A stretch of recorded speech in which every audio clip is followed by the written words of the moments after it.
سیدنا ابو ہریرہ رضی اللہ عنہ روایت کرتے ہیں کہ رسول اللہ صلی اللہ علیہ وسلم نے فرمایا من قال لا الہ الا اللہ. زبردست روایت ہے، سنیے، بہت سارے فضائل ہیں، اور میں یہ چاہتا ہوں، میری خواہش ہے کہ سننے والے ضرور اس کو اپنائیں اور اس کو ضرور کریں، اور مجھے امید ہے بہت سارے لوگ کرتے بھی ہوں گے.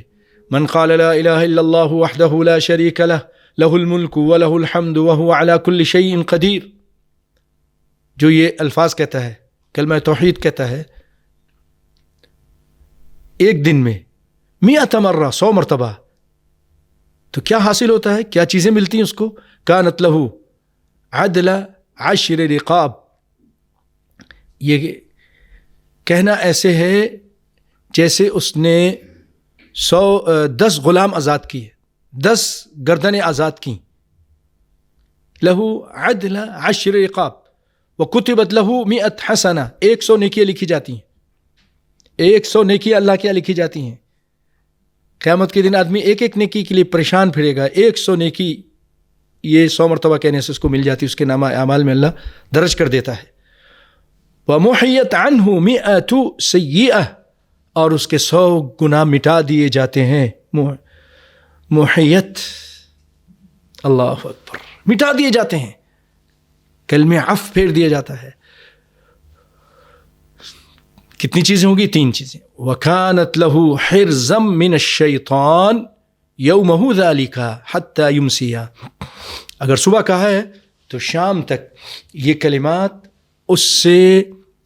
اس کے لیے حفاظت کا سبب بن جائیں گے، اس کی حفاظت شیطان سے.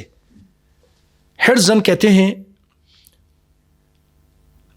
المکان المنیع یلجأ الیہ،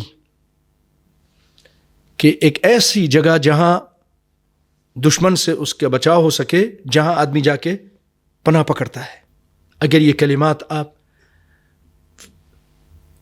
فجر کے بعد کہہ لیں تو بہت اچھا ہے، اور اگر نہیں تو کم از کم دن میں ضرور کہہ لیں 100 مرتبہ.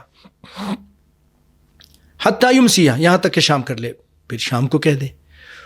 وَلَمْ يَأْتِ أَحَدٌ أَفْضَلَ مِمَّا جَاءَ بِهِ، اور کوئی اس سے بہتر نہیں آئے گا، افضل نہیں آئے گا کوئی شخص مگر وہ شخص إِلَّا أَحَدٌ عَمِلَ أَكْثَرَ مِنْ ذَلِكَ، جس نے عمل کیا ہوگا اس سے زیادہ، یعنی 200 کہا ہوگا، صبح بھی کہا ہوگا، شام کو بھی کہا ہوگا، یا دن میں ہی جو ہے نا 150 کہہ دیا ہوگا. اللہ اکبر، اللہ اکبر. یہ متفق علیہ روایت تھی.